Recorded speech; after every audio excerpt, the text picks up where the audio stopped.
What wondrous love is this, O my soul, O my soul? What wondrous love is this, O my soul?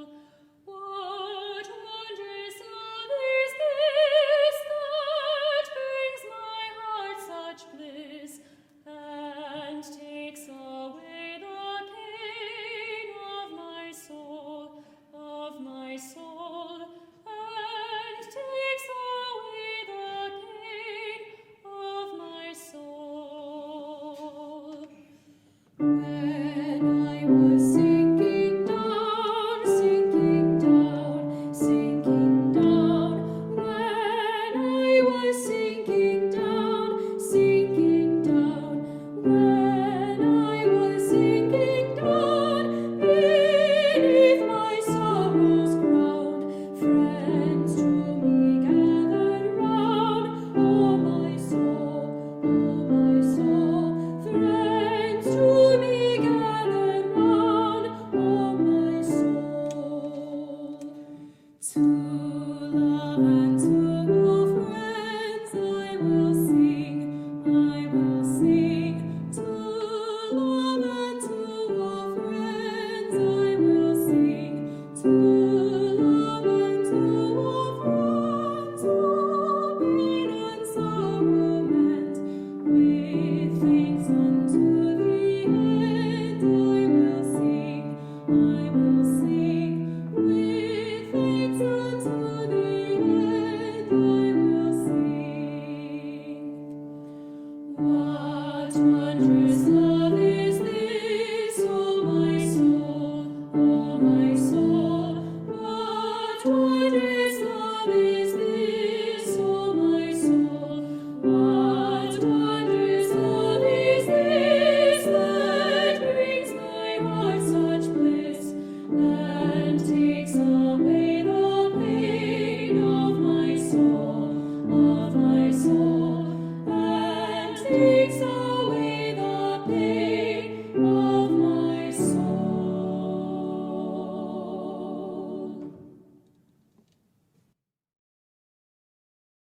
In love, to listen to love as a flower raises its face to the sun. We are all one, here to be lifted in grace and love. We are here to be lifted in love. Look at the sky, it tells us we are here to be lifted in love. Look at the trees, they tell us we're here to be lifted in love. To listen to love as the children raise all their faces to the sun. We are all one, here to be lifted in grace and love. We are here to be lifted in love. Look at the trees, they tell us we are here to be lifted in love. Look at the seas, they tell us. We're here to be lifted in love, to listen to love as the flower raises its face to the sun. We are all one, here to be lifted in grace and love.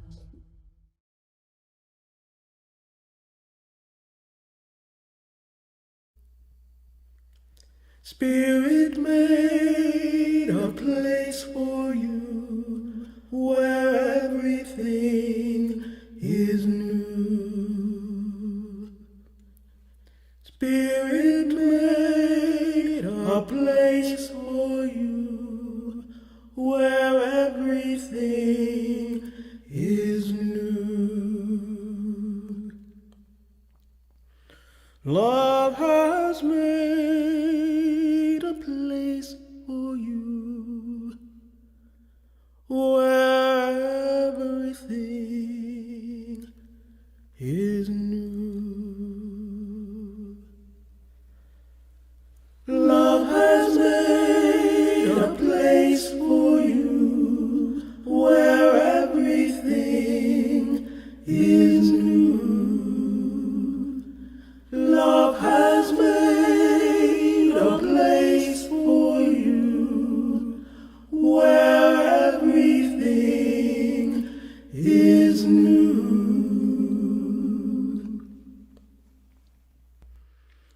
Grace has made a place for you where everything is new.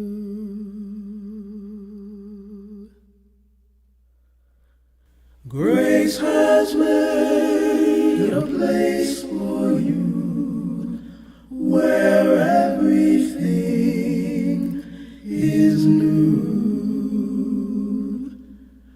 Grace has made a place for you where everything is new. Grace has made a place for you where everything is new.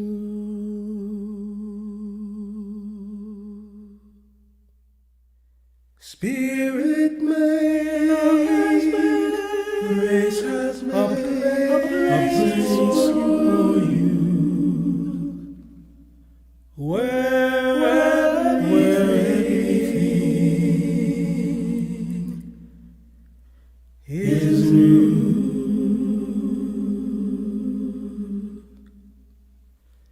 Spirits made, love has made, grace has made a place for you where everything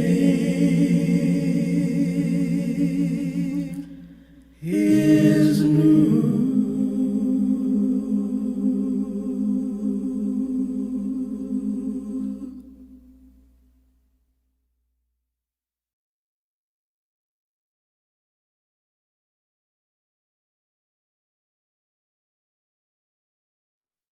Good morning. This morning we have an extended bell ringing ritual for our worship. And like most Sundays, we will ring the bell 3 times. We ring the bell this first time to give thanks to all the love that brought us into being.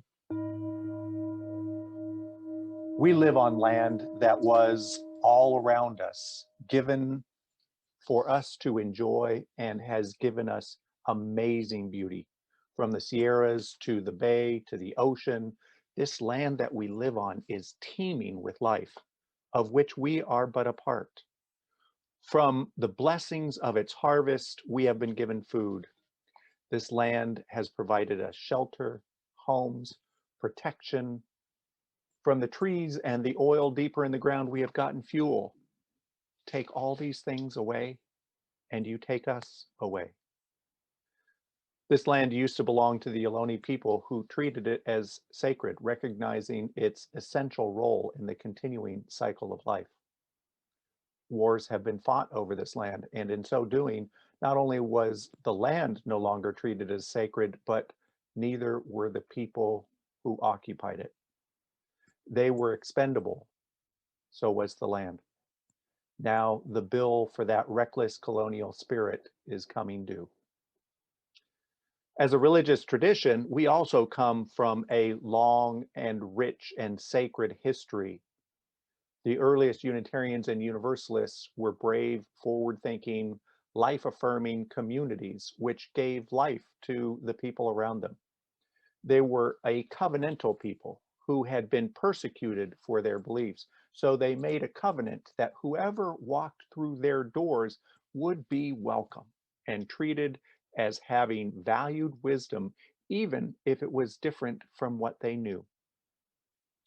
We are part of the Unitarian Universalist Association of Congregations, 1,050 congregations all over North America, and another 100 reaching into countries like India and the Philippines and 20 other countries worldwide, including where our roots began in Romania and Hungary. Today, I want to change the service from what we had planned because we had an amazing opportunity to welcome our UUA president, the Reverend Susan Frederick Gray, and the talented UUA staff, including music from our All Souls DC choir under the direction of Jen Heyman. Without them and without the UUA, none of us would be here. And they are too amazing not to celebrate. We also ring this bell as a reminder to give everything we can to what is around us. We give love, we give care, we give fun and fellowship, learning and leadership. Yesterday, we had a remarkable celebration for a truly remarkable woman who was part of this community for many years.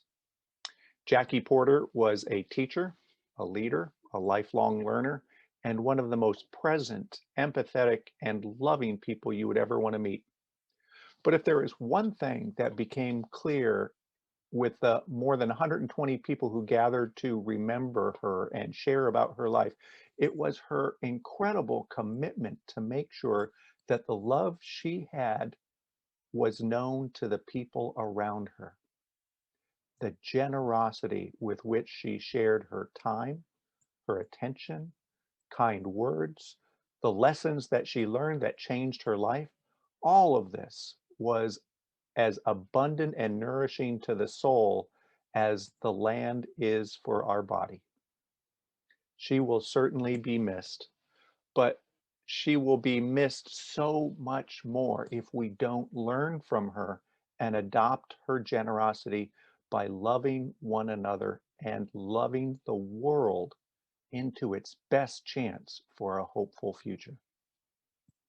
And finally, we ring this bell a third time to make sure that the generations that follow have reason to be grateful that we were here. Years from now, people will come upon this fertile and prosperous land, or lack thereof. They will come upon generous and hopeful people, or lack thereof. And they will come upon communities of open doors, open minds, open hearts, and open arms that welcome people into the uniqueness of their lives with the aim of their finding ways to help the world be a better place, or lack thereof. We are here today to make sure that all we were given, everything that loved us into being, is here to love the next generation. The work of the next generation may be even more challenging than what we have faced. They need us to be generous to them so that what they carry forward is a chance for the future. Someday, we believe this will lead to the beloved community, We ourselves may not be there to see it realized, but our ancestors believed in it so much that they handed to us the love that might make it possible if we could just hand it on to generations that came after. When the time comes to be generous, give from the heart, that we may love one another into being. Welcome.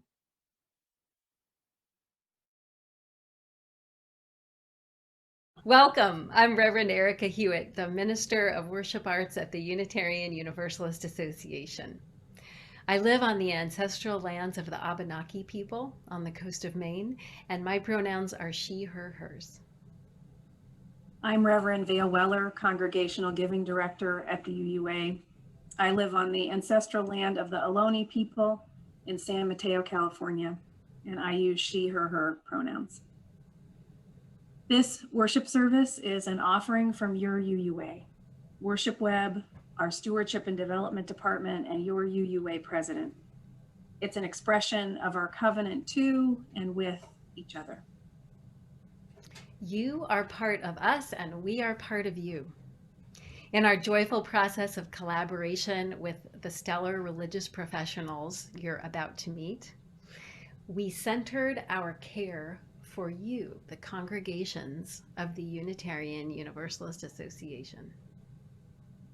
Even in these times when we are with one another virtually, let us remember that we belong to one another. We are loved into being.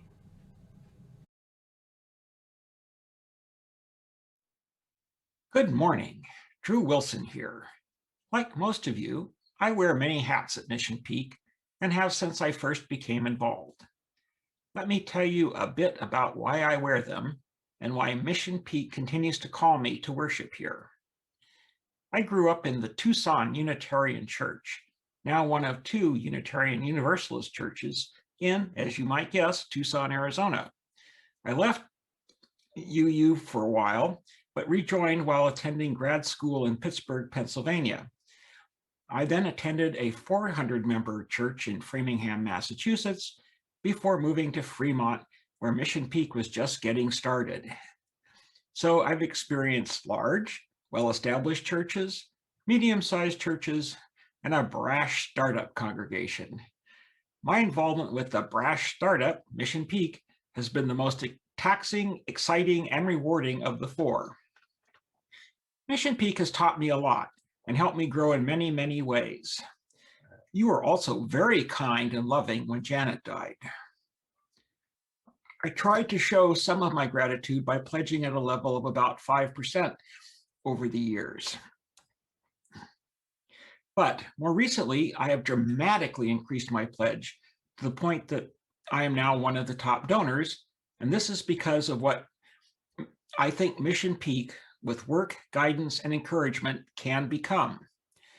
Our combination of grassroots origins, boundless enthusiasm, and a let's do it culture tells me we can become a congregation that others look up to as an example of a community that does it right.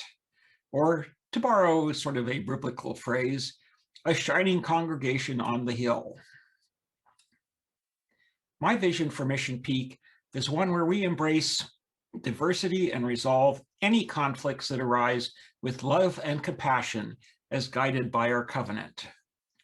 Where nonviolent and compassionate communication are the norm, not just some classes we took. Where we have fun both working and playing together. Where we can be a major presence for social change and justice in our part of the Bay Area, and through that and our own example of how to be a loving, responsive community, work to make a little slice of heaven here on earth. All of this will take people, work, talent, time, and treasure. My personal dream budget would include money for periodic and continuing leadership and communication coaching in order that we can truly live by our proposed covenant and without having to rely on our overworked minister for all the guidance. Money to more, like money to more directly partner with the social justice organizations that some of our members work for, and hence really help people thrive more than just what Share the Plate can do. Money for a half-time or more DRE with resources to sponsor a wide range of education programs and make them available to the general public. And for a music director and a robust music program, as making and deeply listening to music is its own spiritual practice. I could think of a lot more, but that will do for now. Perhaps just a dream this year, but definitely something to work toward. Ultimately, we could make Mission Peak a community that we unequivocally love, that is the home we want it to be, and that is an example of a community that is the best that it can be. I really think we have that potential, and I'm really hoping that we can continue to move in that direction. And while we're at it, maybe help move Fremont, Union City, Newark, and Milpitas in the same direction. Not just a shining congregation on the hill, but a whole city complex. It is my belief that we have the potential to become such a congregation. That is what keeps me so involved with Mission Peak.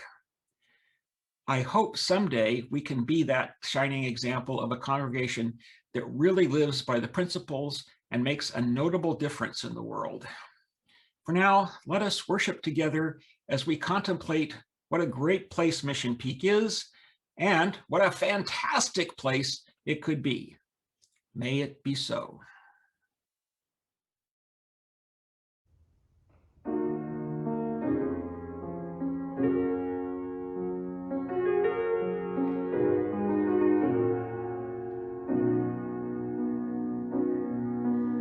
Don't be discouraged.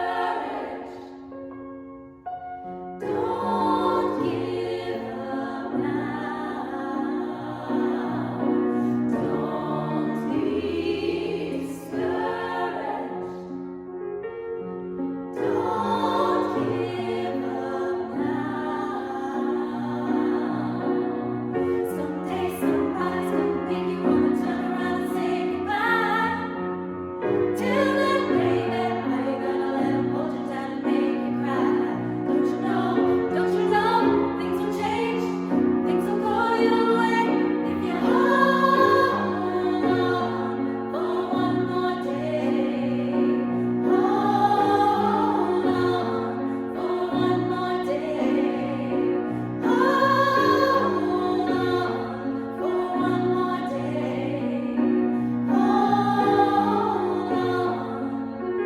Hold on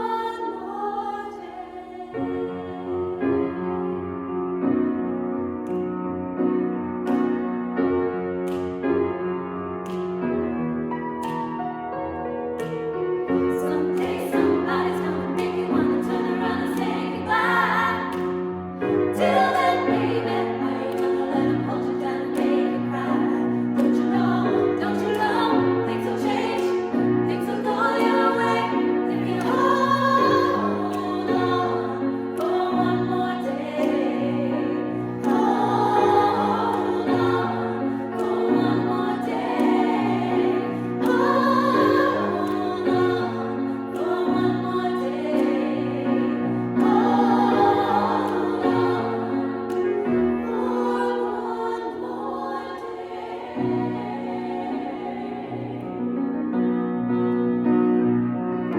day.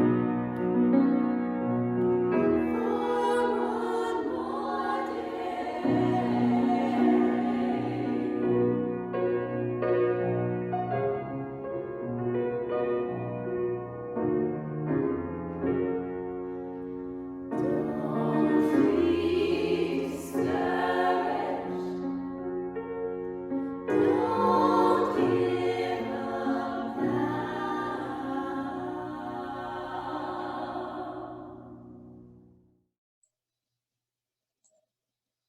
Please join with me in reciting these words which call us together as a community and with Unitarian Universalists all across the globe. We light this chalice to remind ourselves to treat all people kindly, because we are all one family. To take good care of the earth because it is our home.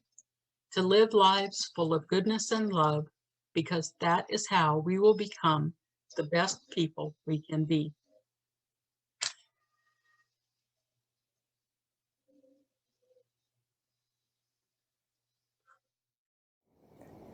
I'm joining you here from First Parish in Cambridge, and I want to thank the First Parish community and Reverend Adam Lawrence Dyer for offering their space to us. First Parish sits on the occupied land of the Massachusetts people. A community of the Massachusetts people still live in Massachusetts in the community of Canton. I have a story for you today. And there's two things that are important about this story. Number one, it's a true story. And number two, it's an anonymous story. So I read this story many years ago in Yes magazine, and the author of the story was listed only as Jane B. I love this story because it speaks to the fact that even in incredibly difficult circumstances, that the presence of love, that acts of generosity and hospitality really are life-saving. Here's Jane's story. Jane and her brother grew up in the 1940s in Hollywood, California, a town known for show business. Now, Jane says that she and her brother were adopted by their parents, not because their parents loved children, but because their parents thought it completed the image of the perfect Hollywood family. A beautiful home in Beverly Hills, a fleet of servants, 2 adorable children, and a little spaniel dog. Jane and her brother hardly ever saw their parents. They were largely raised by the housekeepers and nannies. It was only on Sunday when the whole family went to the country club. There, Jane and her brother were expected to be perfectly well behaved, not to run around or get dirty, to know which piece of silverware to use at every course, to be seen but not heard. They were taught to speak only when spoken to. Looking back, Jane said of herself, "I wasn't a real girl. I was a cardboard cutout of a girl." Jane's best memories from her childhood were when she was with her grandmother. And one day, her grandmother took her to a rummage sale in a church basement. Now, this was Hollywood, California. So this rummage sale was filled with costumes and fancy clothes that were from the movies or from movie stars. Jane's grandmother gave her $2, which was a lot of money at that time, and said, "Buy whatever you want." Well, Jane went home with 2 armfuls of things, and as soon as she got home, she ran straight up to her room with all of that loot, and she started trying things on. Finally, she settled on a little pink night dress, a big broad hat, white satin gloves, and every piece of costume jewelry that she bought. She looked at herself in the mirror, and Jane was awestruck. She looked like a different person. She decided to give herself a new name, Madame Modifus. Now, whereas Jane was quiet, Madame Modifus was bold. And whereas Jane was shy, Madame Modifus was flamboyant. And whereas Jane always did exactly as she was told, well, Madame Modipus, she had a mind of her own. Jane, all dressed up, ran down the stairs across the yard to the house next door and knocked on the door. When the mother next door and her little son opened the door, their jaws fell open. Jane said, "My name is Madame Modifus. May I come in for tea?" Well, the mother and her son, they welcomed Jane into their home. They played for hours, and then Jane went back to her house. Now, any time that Jane had a little bit of time to herself, She would get all dressed up and she would run to the neighbor's house, and they just came to call her Madame Modifus. Jane ends her story by sharing how she now is a grandmother, and that one of her favorite things to do is to visit her own grandchildren, and that whenever she goes to see them, they wait for her outside on the yard, and when she pulls into the driveway, they jump up and down and scream her name, Maudie, Maudie, Maudie, the only name they've ever known her by. We come together every Sunday and all throughout the week for more than just ourselves. We come to support one another and the ministries that infuse worth and dignity into our children, our youth, our programs of learning and leadership, and our ministries in the larger world, including our efforts toward anti-racism and anti-oppression. We're especially proud of our Share the Plate Sundays, which teach us how to expand our sense of generosity.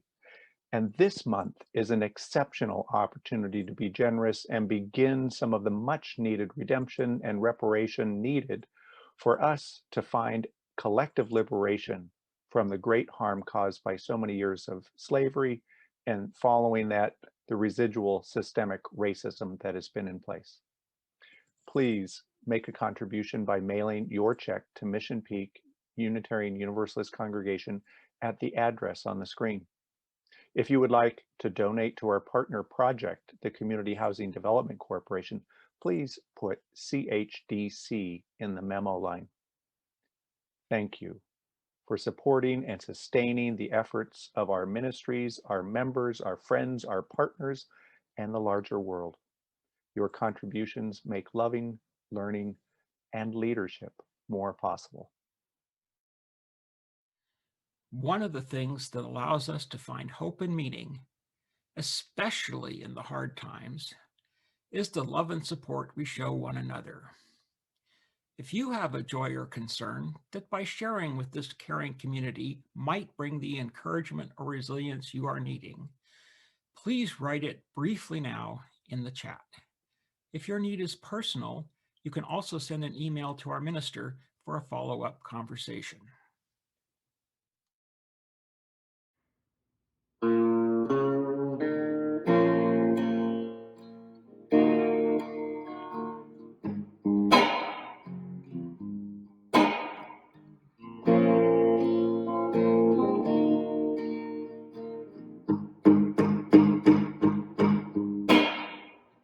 There are days that I won't I'm alright. I'll pretend we'll smile my face. And I can keep pain from running out my eyes.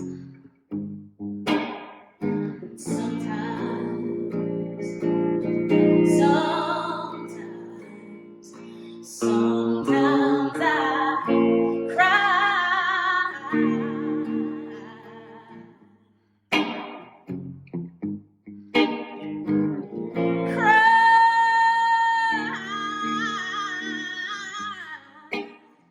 Sometimes I cry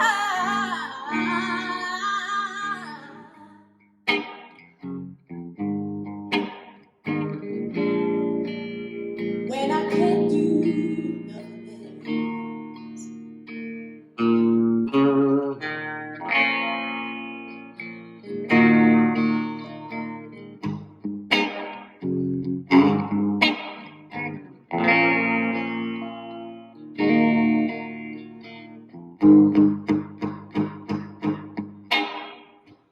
Everybody keeps telling me, child, keep moving on. But I can't seem to go nowhere. 'Cause every single day and every single night I'm praying, Jesus,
can't do nothing else.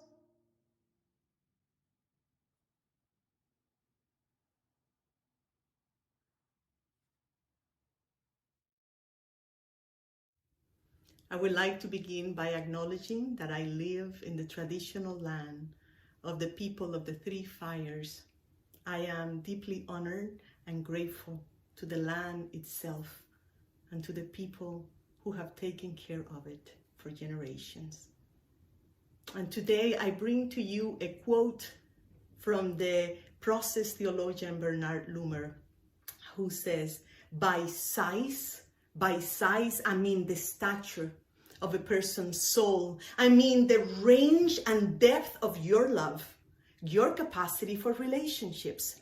I mean the volume of life you can take into your own being and still maintain your integrity and individuality. The intensity and variety of outlook you can entertain in the unity of your being without feeling defensive or insecure.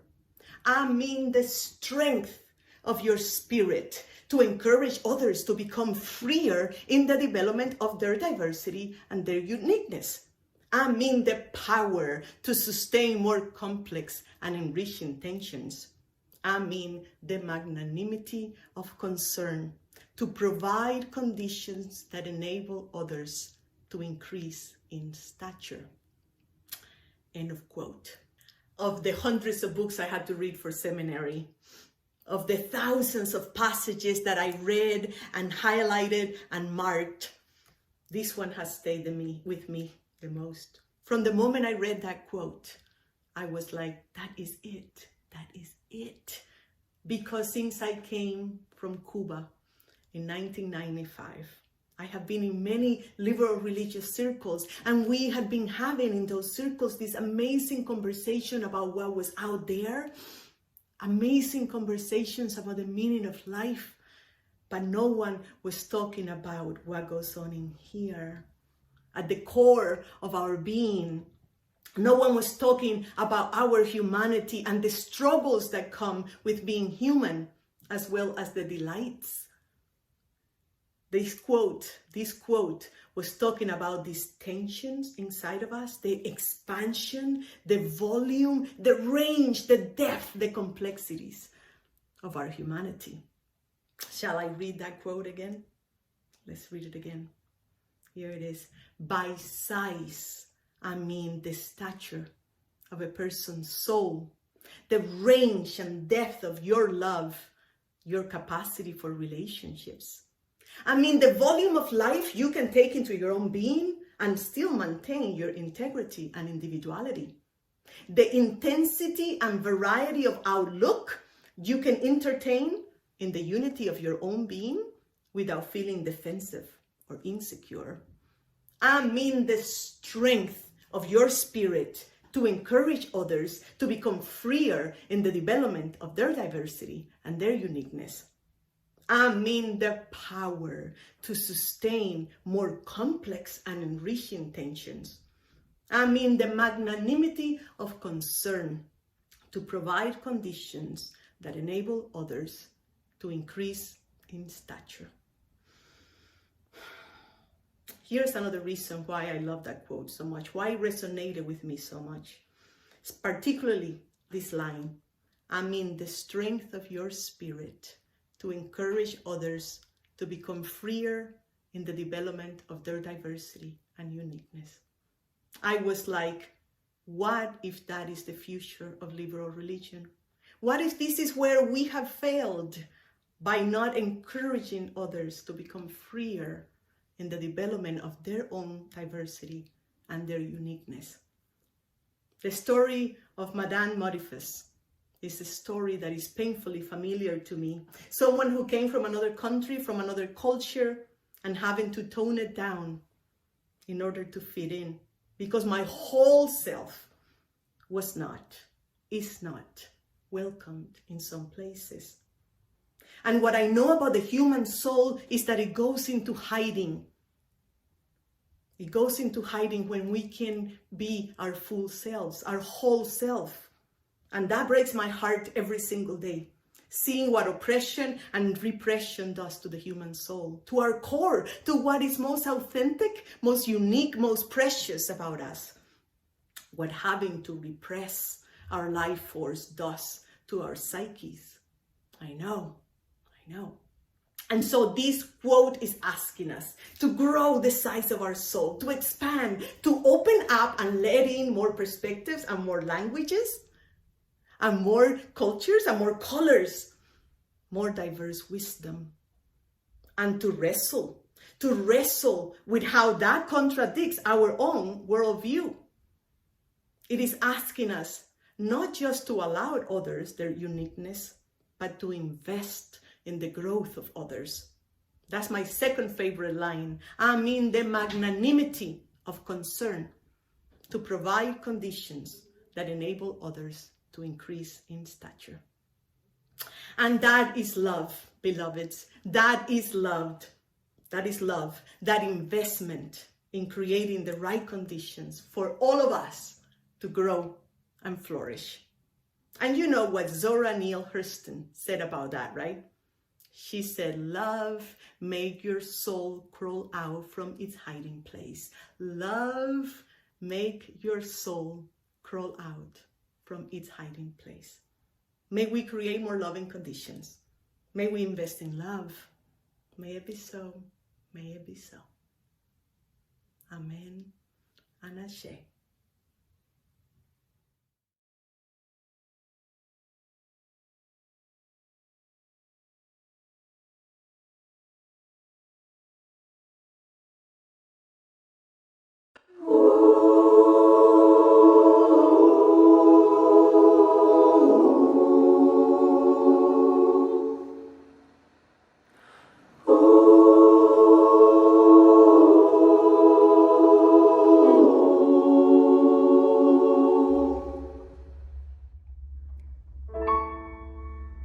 Then a rainstorm came over me,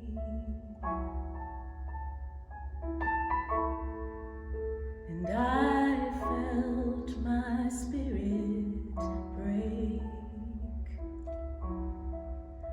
I had lost all of my belief, you see.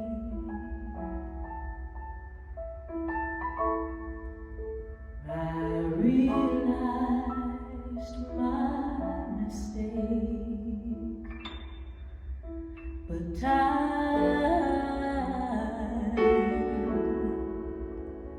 threw a prayer to me, and all around me became still. I need love, love's divine. Please forgive me now. I see that I've been blind. Give me love, love is what I need to help me know my name. In the rainstorm came sanctuary.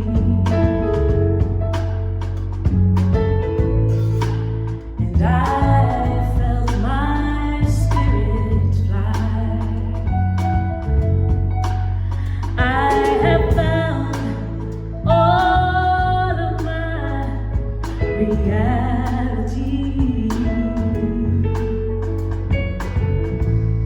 I realize what it takes.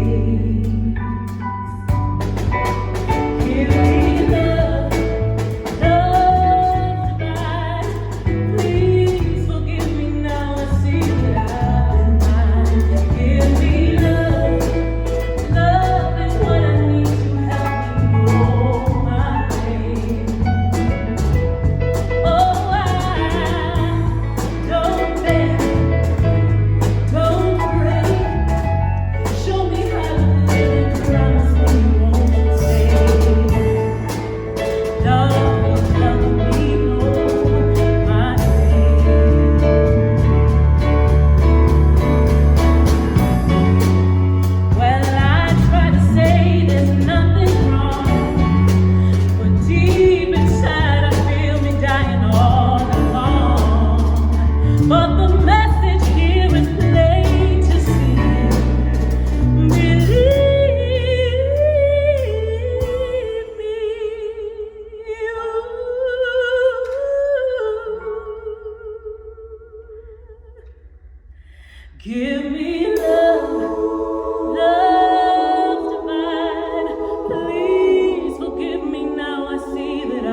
When I've walked to the end of my road, I've walked to the end of my road. Love, love, I need love. Love is what I need to help me know my name. And if you just love me, love will help me know my name.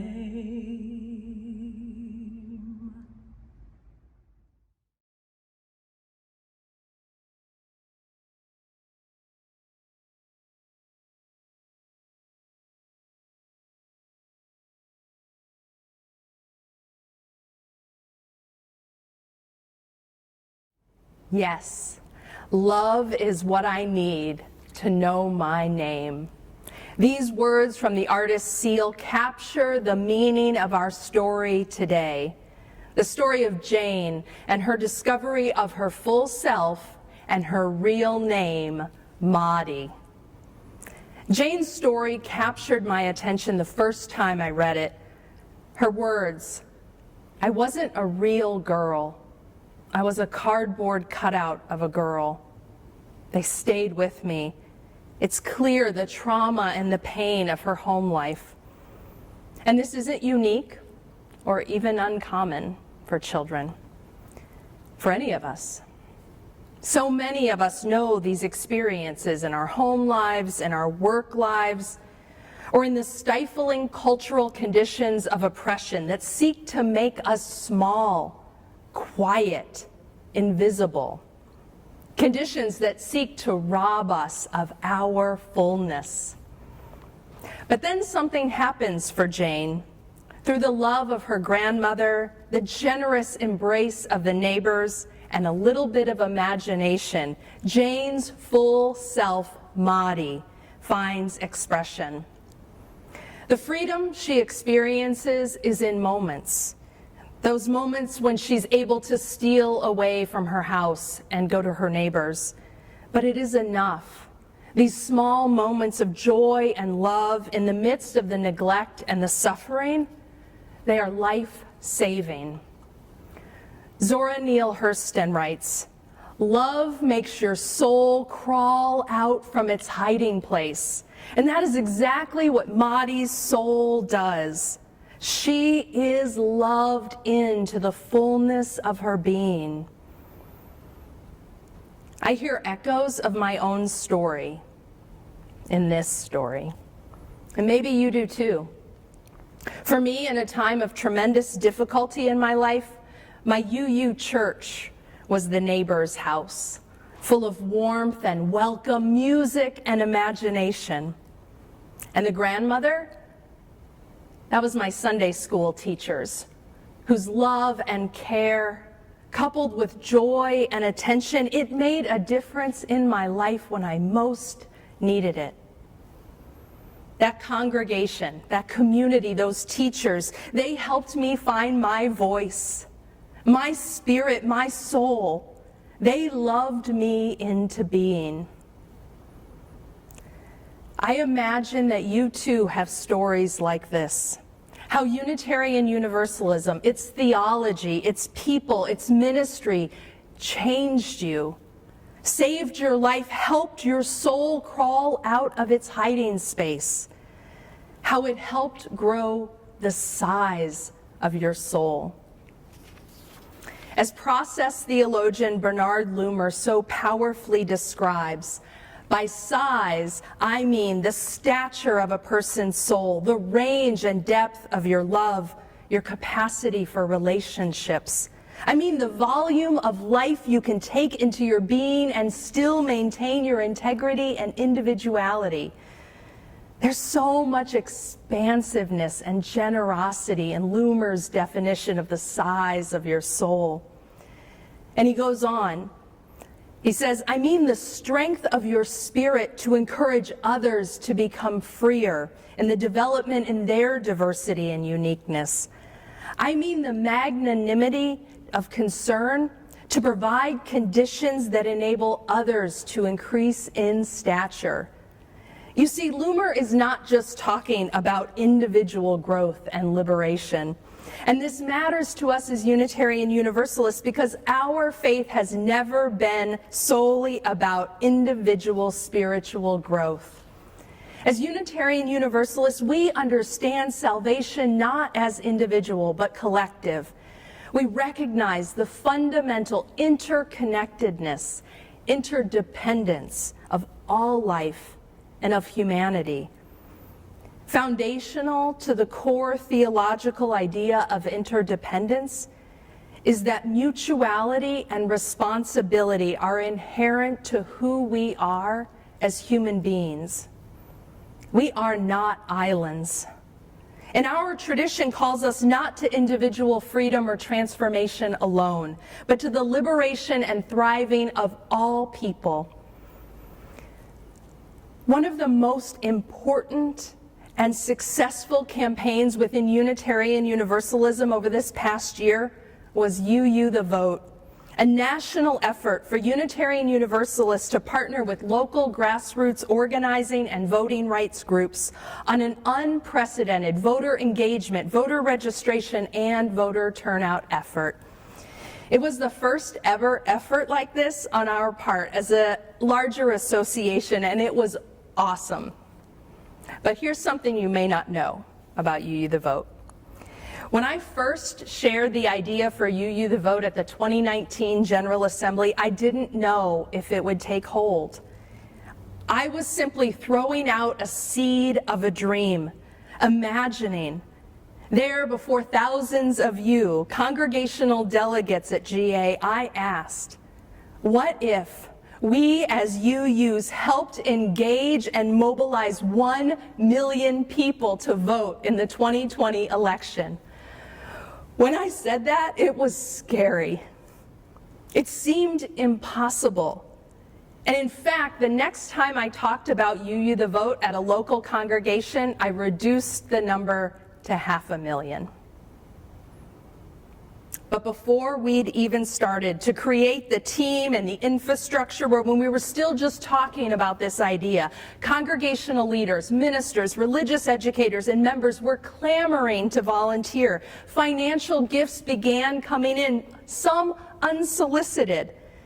Folks were ready to say yes, ready to give generously of their time and resources because they knew that our values of justice and compassion, that our system of democracy and the literal lives and well-being of our neighbors, of our loved ones, of each other were on the line and on the ballot.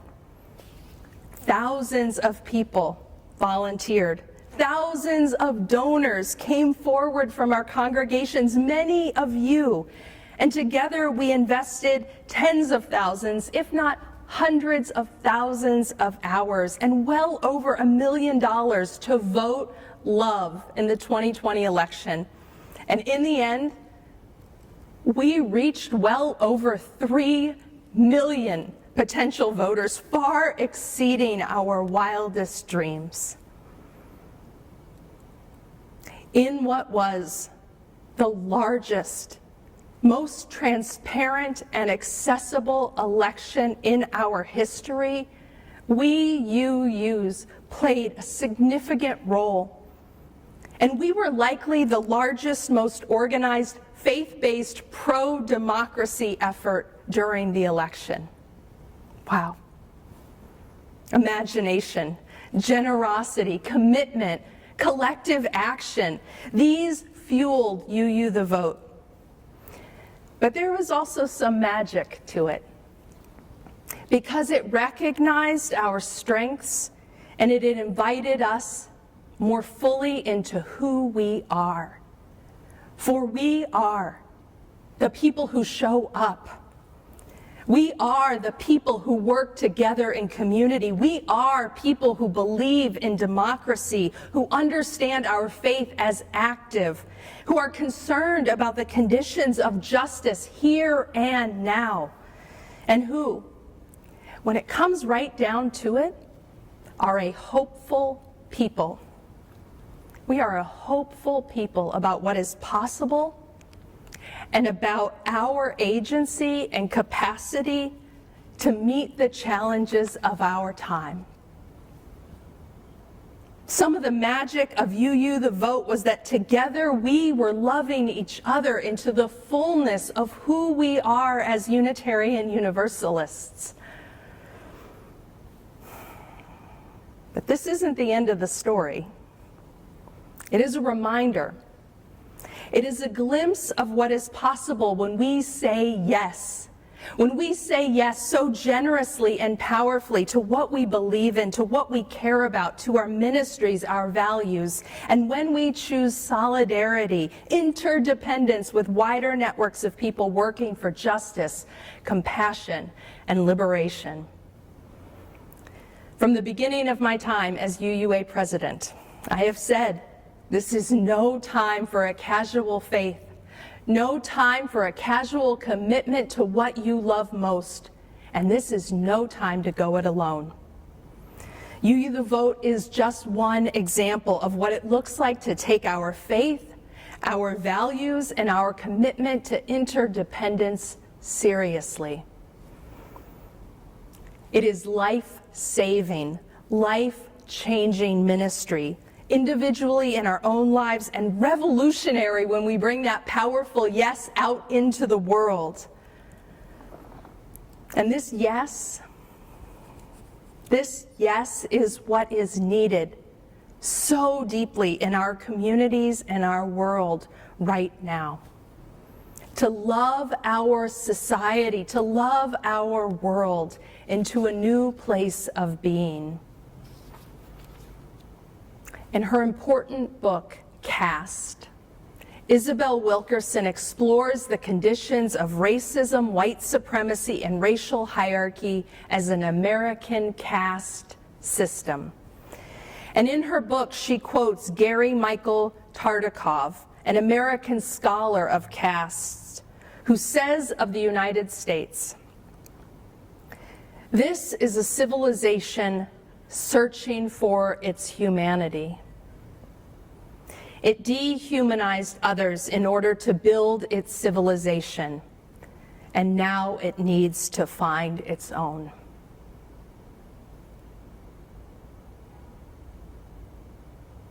There's power in those words and that history. So how do we find our humanity as a society, as a country, as a civilization? The Reverend Dr. Martin Luther King said the key was love.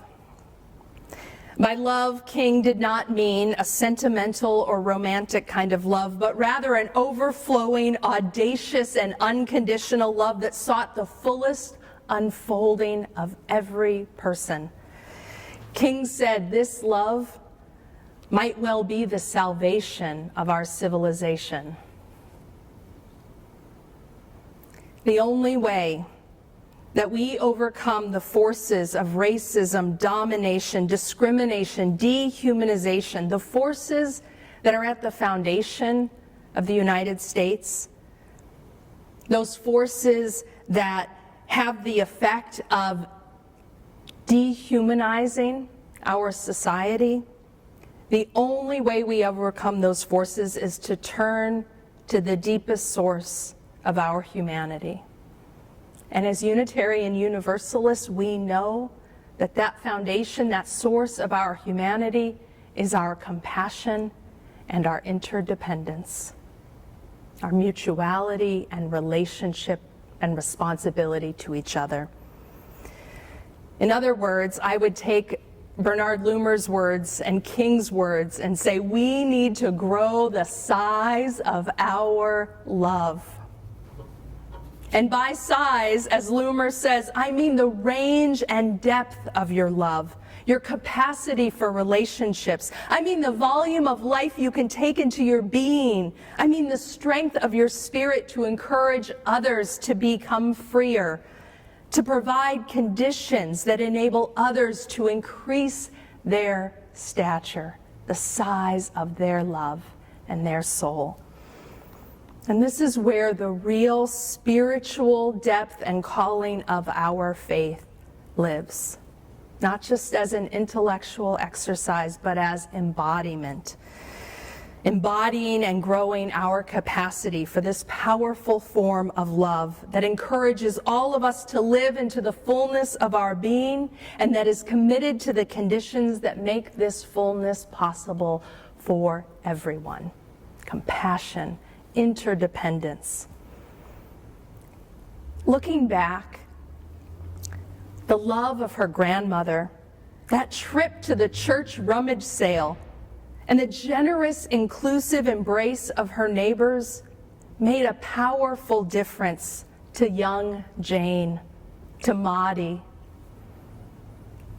Looking back, the warmth and magic of my UU church and the love and care of my Sunday school and youth leaders shaped my life and my calling in ways that I will always be grateful for and will never be able to repay.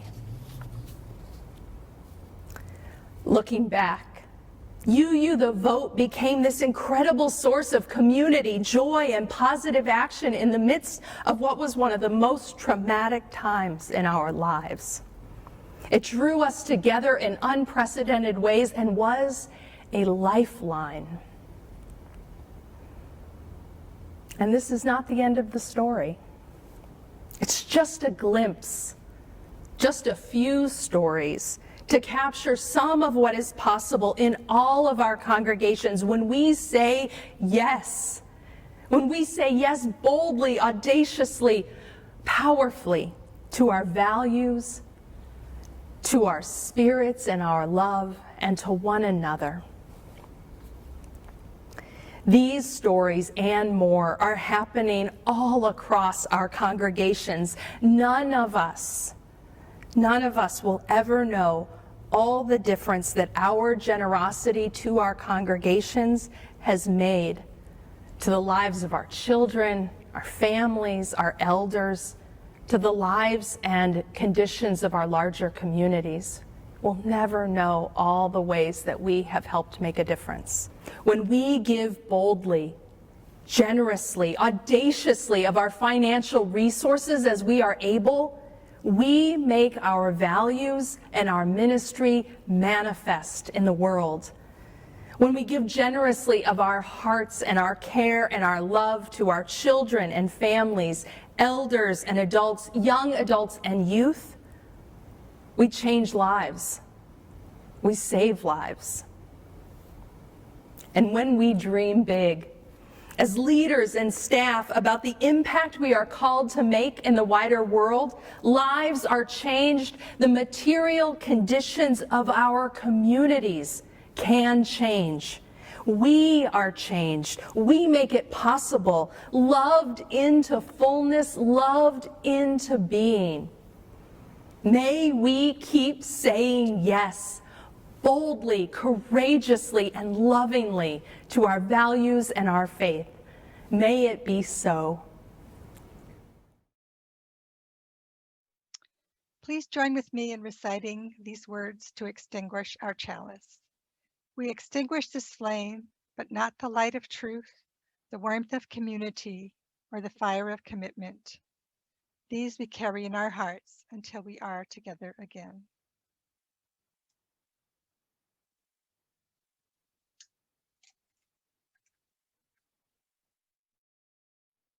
Friends, we are so blessed. We have been blessed by so many who have come before us, who have made sure that the ideals of radical love and inclusivity could break down the orthodoxy and autocracy of a world sometimes more concerned with wealth and power. We have been blessed by bonds that have reached out and prepared a loving place into which we could arrive. We have been blessed to be surrounded by those who carry justice in their hearts and who are willing to do the work of understanding the difference between being blessed and being entitled. Being blessed means we pass it on. I am so glad that you got to see Susan this morning. She is an amazing leader. And Erica and Vale and Maria and Jen Hammond and the All Souls Choir, they're all great. And so are you. The world needs us to be great. Let's go and be about that work together.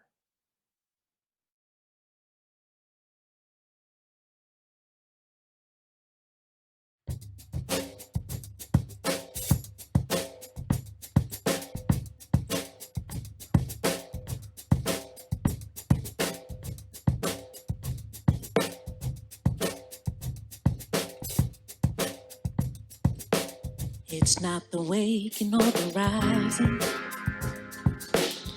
It's the grounding of the foot uncompromising.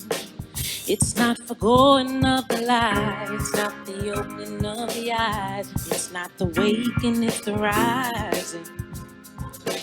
It's not the shade we should be casting. It's the light and it's the obstacle that casts it. It's the heart that drives the light. It's the fire it ignites. It's not the waking, it's the rising. It's not the song, but it's the singing. It's the heaven of the human spirit ringing. It is the bringing of the light. It is the bearing of the rhyme. It's not the waking, it's the rising. And I could cry power, power, power, power, Lord. Nina cried power, Billy cried power, Mavis cried power. And I could cry power, power, oh power, Lord. Curtis cried power, Patty cried power, Nina cried power. It's not the war, but what's behind it. Lord, the fear of our men is fear assignment, and everything that we're denied by keeping